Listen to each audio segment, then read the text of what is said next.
Et si, en un seul aveu public, l'Union européenne venait de briser des décennies de confiance mondiale? La déclaration foudroyante de Kaja Kallas, chef de la diplomatie européenne, a frappé l'opinion publique comme un éclair dans un ciel serein. L'Union n'a plus d'option, a-t-elle admis. Il ne reste qu'une seule issue, confisquer purement et simplement les avoirs russes. Ce n'est ni une fuite, ni une rumeur, ni un écart de langage. C'est un aveu officiel, prononcé sans détour. L'Europe, acculée par l'impasse financière, décide de franchir la ligne rouge là où, jusque-là, elle avait toujours reculé, gardant l'apparence de la légalité. Jamais auparavant, un dirigeant européen de premier plan n'avait reconnu aussi ouvertement qu'il était possible de sacrifier les principes fondateurs de l'Union. Le tabou de la propriété privée, garanti par le droit international, se retrouve piétiné d'un mot. Jusqu'ici, le gel d'actifs était présenté comme une mesure temporaire, attendant compromis ou changement de régime. Aujourd'hui, il s'agit d'une confiscation assumée. Prendre ce qui ne leur appartient pas, faute d'alternative. Imaginez un instant si, pendant la guerre froide, les États-Unis avaient publiquement saisi les avoirs soviétiques sur leur sol sans procès. Le scandale aurait été mondial, la confiance en leur système bancaire anéantie. Ce choix, ce basculement conscient dans l'illégalité, pourrait coûter à l'Europe bien plus cher que n'importe quel calcul politique immédiat. Le signal envoyé aux investisseurs et partenaires mondiaux est limpide. La sécurité de vos biens dans l'Union dépend désormais de la météo politique, non plus de la force du droit. Rappelez-vous la crise chypriote de 2013. Lors de la restructuration bancaire, les déposants ont vu une partie de leurs avoirs saisis, provoquant une onde de choc durable. Mais cette fois, l'échelle est continentale. La réputation d'îlot de stabilité, de partenaire fiable, de place forte pour les capitaux s'effondre en un instant. Le risque surgit, perte de la confiance mondiale, fuite massive des capitaux, isolement politique. États, entreprises, citoyens, tous sentent leur argent, leur pouvoir, leur temps et leur image soudain menacés. Les grandes fortunes du Golfe, les fonds souverains asiatiques, les multinationales américaines, tous pourraient se décider de déplacer leurs actifs vers des marchés jugés plus sûrs, comme la Suisse ou Singapour. Qu'est-ce qui pousse une institution à risquer ainsi son avenir?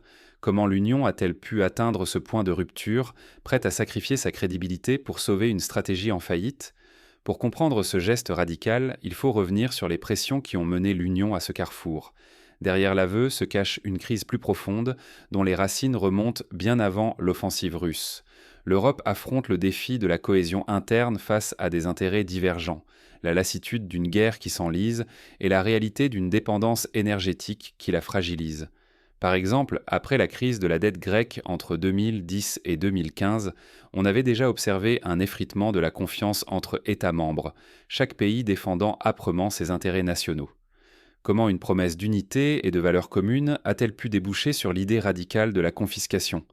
Depuis des décennies, l'Union européenne se voulait un modèle de stabilité, de solidarité et de respect du droit. Ce récit, patiemment construit, inspirait confiance à l'intérieur comme à l'extérieur de ses frontières. L'Europe était le refuge des investissements, le garant de principes partagés. C'est ce qui avait attiré, au fil des années, de grands investisseurs de Chine, d'Inde, des États-Unis et des monarchies du Golfe. Mais le conflit en Ukraine a bousculé cet équilibre fragile. L'Union s'est affichée comme unie. Soutien militaire, aide humanitaire, sanctions répétées contre la Russie. À première vue, la solidarité semblait solide, l'Europe résolue à défendre ses valeurs. Pourtant, déjà, sous la surface, les désaccords couvaient d'un. En 2022, lors de l'adoption des premiers paquets de sanctions, plusieurs États membres ont longuement négocié pour préserver leurs propres intérêts énergétiques ou économiques. Rapidement, pourtant, des tensions sont apparues sous la surface. Pour financer l'assistance à l'Ukraine, certains ont proposé les euro-obligations, mutualiser la dette, partager les risques. Beaucoup y voyaient l'ultime preuve de responsabilité collective. Mais la réalité a été tout autre. Les intérêts nationaux ont prévalu, chaque État refusant de s'exposer pour les autres. On se souvient que lors de la crise du Covid, les négociations autour du plan de relance européen avaient failli capoter sur la même question de mutualisation des dettes. La crise a révélé un malaise plus profond. Derrière les discours officiels, la méfiance s'est installée. Les négociations se sont muées en lutte d'influence, la coopération a reculé. Peu à peu, la solidarité européenne n'était plus qu'un mot creux, vidé de substance. La France et l'Allemagne, longtemps moteurs de l'intégration, se sont retrouvées en désaccord ouvert sur la stratégie à adopter face à Moscou. Puis un nouveau clivage est apparu, plus explosif encore, la confiscation des avoirs russes. Plusieurs États s'y opposent fermement, dénonçant les risques financiers, la menace de représailles, la perte de crédibilité du système européen. Le consensus s'est évaporé, chaque capitale défendant ses propres intérêts. La Hongrie et la Slovaquie, par exemple, ont exprimé de fortes réserves, craignant que de telles mesures ne déclenchent des sanctions de rétorsion. Le risque est colossal. Si l'unité et la fiabilité juridique de l'Europe vacillent, c'est la confiance mondiale qui s'effondre. Investisseurs, citoyens, entreprises, tous pourraient y perdre argent, pouvoir et réputation. L'Union européenne se retrouve au bord d'une crise existentielle, menacée dans son identité même. Dans l'histoire récente, la crise argentine de 2001 nous rappelle comment la perte de confiance peut conduire à une fuite massive des capitaux et à un effondrement économique en quelques mois. Et au cœur de cette tempête, un aveu inattendu va tout faire basculer. La déclaration publique de Kaja Kallas va officialiser ce basculement. Pour la première fois, l'Union admet qu'elle n'a plus d'autre option que la confiscation. L'effet sur les marchés a été immédiat. Les analystes ont révisé à la baisse la notation de certains secteurs bancaires européens, anticipant des réactions en chaîne. Les masques tombent. L'Europe accepte-t-elle désormais de sacrifier la loi sur l'autel de la force ? Cette question brûle depuis la déclaration fracassante de Kaja Kallas. Pour la première fois, la chef de la diplomatie européenne a reconnu publiquement que les recettes traditionnelles, comme les euro-obligations ou la solidarité, ne suffisent de plus. Chaque État défend son précaré, incapable de s'accorder face à la crise ukrainienne. Privé de solutions consensuelles, Bruxelles franchit le pas. La confiscation pure et simple des avoirs russes est annoncée. Pas de procès, pas de base juridique incontestable, mais une décision spectaculaire qui piétine les principes fondateurs de l'Union. Ce n'est plus une fuite en avant ni une rumeur, c'est l'officialisation d'une rupture. L'Europe, longtemps parangon de l'égalité, s'apprête à enfreindre ses propres règles. Ce genre de volte-face rappelle les décisions prises par certains régimes autoritaires du passé, où les lois n'étaient que des instruments au service du pouvoir politique. La fracture est immense. En sacrifiant son socle juridique pour une urgence politique, Bruxelles envoie au monde un signal glaçant. Si la règle cède à l'opportunisme, qui sera la prochaine cible ? Aujourd'hui la Russie, demain n'importe quel État, entreprise ou citoyen jugé gênant. La confiance bâtie patiemment sur plusieurs décennies risque de s'effondrer en quelques jours. L'histoire abonde d'exemples où la perte de confiance a provoqué des crises durables. Après la nationalisation soudaine des entreprises étrangères au Venezuela dans les années 2000, les investissements directs étrangers se sont effondrés, privant le pays de capitaux vitaux. Déjà, les États membres se divisent. Certains craignent des représailles. La Russie pourrait à son tour saisir les avoirs européens. D'autres s'inquiètent donc pour la crédibilité financière de l'Union. Si un simple décret suffit à confisquer des fonds, quel investisseur gardera encore son argent en Europe ? Quelques voix appellent à préserver l'image d'une communauté fidèle au droit, mais elles sont marginalisées par la logique de confrontation. On se souvient que lors du Brexit, les incertitudes juridiques avaient en provoqué une fuite de capitaux de la City de Londres vers d'autres places financières. Le reste du monde observe, inquiet. Banques, investisseurs, partenaires commerciaux scrutent chaque geste. Ce précédent provoque une onde de choc. Si l'Europe piétine ses propres règles pour des raisons géopolitiques, qu'est-ce qui l'empêchera de le refaire demain ? Le risque est colossal. Perte de légitimité, chute de l'attractivité économique et surtout fissure dans l'unité politique européenne.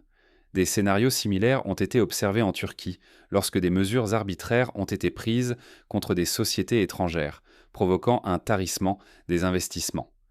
Au centre de la tempête, une figure concentre les critiques, Kaja Kallas. Son absence de dialogue, sa méthode clivante et surtout les soupçons de conflit d'intérêts depuis le scandale familial accentuent la crise.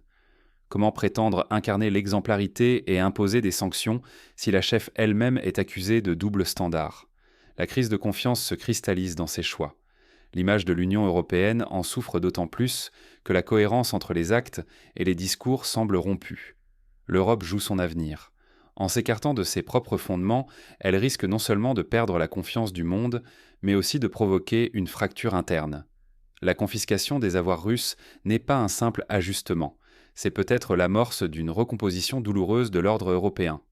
On peut faire le parallèle avec la dissolution du système monétaire européen dans les années 90, qui avait nécessité une refondation laborieuse avant la création de l'euro. Mais ce basculement n'est pas qu'une affaire d'élite ou de chancellerie. Dans les coulisses, les citoyens et les marchés commencent, eux aussi, à sentir la secousse. Les PME qui commercent avec la Russie voient d'un haut leurs contrats remis en question, les banques doivent réévaluer leurs expositions aux risques et les citoyens redoutent une contagion à l'épargne privée. L'Europe vient-elle de sceller son sort sur la scène mondiale? La décision spectaculaire de confisquer les avoirs russes résonne bien au-delà des frontières du continent. La Chine, l'Inde, les pays du Golfe et la majorité des économies émergentes scrutent ce précédent avec prudence. Leur conclusion est claire: si l'Union européenne peut un jour s'en prendre à la Russie, nul ne sera à l'abri demain. Lors de la crise de la dette mexicaine dans les années 80, la simple crainte d'un défaut avait suffi à provoquer une panique sur tous les marchés émergents. Ce climat de défiance déclenche une réaction en chaîne. Une fuite massive des capitaux non européens devient presque inévitable. Les grandes fortunes et investisseurs institutionnels, qu'ils viennent d'Asie, du monde arabe ou d'Afrique, se détournent de l'Europe. Ils privilégient désormais des places financières jugées plus sûres et moins exposées aux décisions politiques. Dubaï, Singapour, Hong Kong ou Zurich s'imposent comme nouveaux refuges. Déjà, certains gestionnaires de fonds annoncent la réallocation d'actifs, citant la nécessité de protéger l'épargne de leurs clients contre l'arbitraire étatique. Un effet domino se profile. Si les avoirs russes peuvent être saisis pour raisons politiques aujourd'hui, d'autres actifs pourraient en l'être demain. Ce précédent fait planer l'incertitude. Chaque investisseur, chaque État, chaque entreprise s'interroge sur le moment où son tour viendra. À titre d'exemple, le Qatar a déjà commencé à diversifier ses réserves hors d'Europe, anticipant une possible extension des mesures de confiscation à d'autres partenaires jugés problématiques. Hors de l'Union européenne, de nouveaux centres de gravité s'affirment. Les BRICS, les puissances du Sud global, mais aussi des États intermédiaires, renforcent leur coopération. Ils tissent de nouvelles alliances et s'éloignent du système occidental, accélérant la fragmentation des marchés mondiaux. L'essor du yuan comme monnaie de réserve, la montée en puissance des mécanismes de paiement alternatifs comme le système russe SPFS ou le chinois CIPS illustrent cette tendance à la dédollarisation et à la déseuropéanisation des échanges. La Russie, déjà visée, adapte aussitôt sa stratégie. Elle renforce sa résilience économique, redirige ses flux financiers et noue des partenariats en Asie, en Afrique, en Amérique latine. D'autres nations suivent de ce modèle, anticipant les prochaines sanctions ou mesures de confiscation. En 2014, lors de la première vague de sanctions, Moscou avait déjà commencé à substituer ses importations et à développer son secteur agricole pour réduire sa dépendance à l'Occident. L'Europe se retrouve alors isolée. Elle n'est plus l'aimant qu'elle fut, mais un acteur secondaire, dont l'influence et la voix s'amenuisent dans le nouvel ordre mondial. Sa réputation de havre de confiance et de prévisibilité s'effrite jour après jour. Les universités européennes voient baisser les inscriptions d'étudiants étrangers, les sièges régionaux de multinationales se déplacent progressivement vers l'Asie ou le Moyen-Orient. Derrière ces choix, le spectre d'un déclin durable s'installe sur le continent. Les entreprises européennes perdent des marchés, les États voient s'évaporer leur poids diplomatique et les citoyens risquent de payer le prix de décisions irréversibles. La désindustrialisation qui a frappé certains pays du nord de l'Angleterre ou de l'est de l'Allemagne après la réunification pourrait n'être qu'un avant-goût de ce qui attend l'ensemble du continent. Face à ce basculement, la question devient brûlante. L'Union européenne peut-elle encore inverser la tendance? Est-il déjà trop tard pour préserver son avenir? L'heure des choix approche. L'Europe doit décider si elle veut renouer avec la confiance mondiale ou s'enfoncer dans l'isolement. Pour ce faire, elle doit s'inspirer de ses propres réussites passées. La réconciliation franco-allemande après la Seconde Guerre mondiale, la création d'un marché unique dans les années 90 ou la gestion collective de la pandémie en 2020. À chaque moment critique, ce sont la concertation et le respect du droit qui ont permis de surmonter les crises. L'Europe peut-elle encore sauver ce qui subsiste de sa réputation et de sa cohésion? Voilà la question brûlante qui hante désormais chaque discussion, alors que la confiance mondiale envers l'Union européenne chancelle comme jamais. Pour y parvenir, il faut oser des mesures concrètes et courageuses. L'urgence absolue, pour éviter l'effondrement, réside dans le rétablissement du respect du droit et la reprise d'un dialogue sincère entre États membres. L'Europe a longtemps incarné la prévisibilité et l'exemplarité juridique. Renoncer à ces fondements, ne serait-ce qu'une fois, c'est inviter la défiance généralisée, non seulement des acteurs extérieurs, mais aussi des Européens entre eux. À l'époque du scandale LuxLeaks, l'Union avait su réagir en renforçant la transparence fiscale.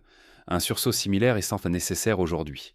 Devant la tentation des réponses impulsives, guidées par la pression ou la peur, il faut défendre l'importance d'une stratégie commune. Les décisions précipitées, imposées sans concertation, ne font qu'exacerber les fractures internes et accélèrent la perte de crédibilité du projet européen.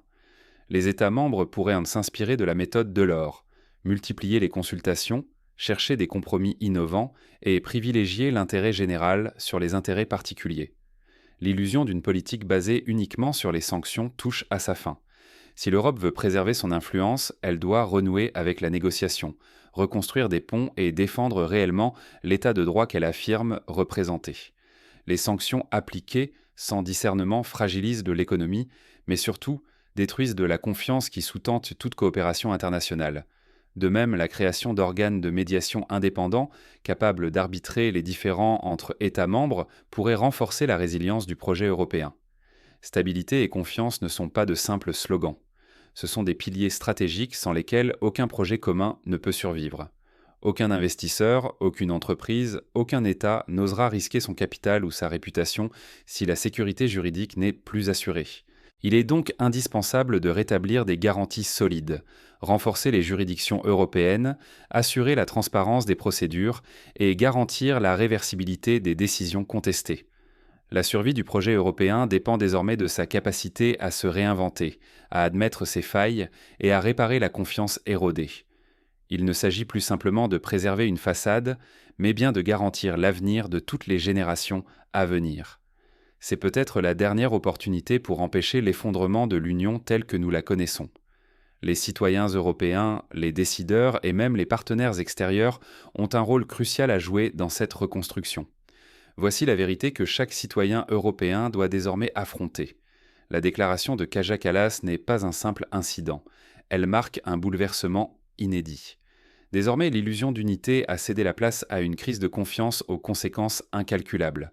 Les générations futures jugeront notre capacité à préserver ce qui a fait la force de l'Europe, la solidarité et la primauté du droit. Le destin de l'Europe se noue sous nos yeux. Resterez-vous passif ou choisirez-vous d'influencer la suite de l'histoire ? Chacun à son échelle peut refuser la résignation et exiger un retour aux principes fondateurs. Les mobilisations citoyennes, la participation aux consultations publiques ou même la pression exercée sur les élus nationaux peuvent contribuer à infléchir le cours des événements. Ce qui vient de se produire dépasse une simple annonce diplomatique. Pour la toute première fois, l'Union européenne a reconnu publiquement qu'elle ne dispose plus de solution dans le strict respect du droit. Au lieu de chercher des compromis, elle assume désormais la confiscation pure et simple de biens étrangers, révélant une impasse sans précédent. C'est une invitation à une refondation profonde, pour revenir à l'esprit des traités originels. Cet aveu fracasse le mythe d'une Europe garante de l'unité, du respect des lois et de la fiabilité. L'image d'un continent refuge du capital, protecteur des règles, s'effondre. Ce choix de sacrifier la crédibilité collective sur l'autel de l'urgence dévoile une profonde crise de modèle. Mais l'histoire est riche d'exemples où, face à la tentation de l'arbitraire, des sociétés ont su se ressaisir et rebâtir des institutions solides. Les répercussions sont immédiates. Les investisseurs, qu'ils soient d'un privé ou souverain, voient en disparaître l'assurance que leurs avoirs seront préservés. Les entreprises hésitent désormais à miser sur un continent où la règle du jeu peut changer du jour au lendemain. Même le citoyen européen risque demain de réaliser qu'il n'est plus à l'abri des décisions arbitraires, même chez lui. Le précédent chypriote ou l'affaire Lehman Brothers rappellent combien l'incertitude peut ruiner en quelques semaines une confiance patiemment construite.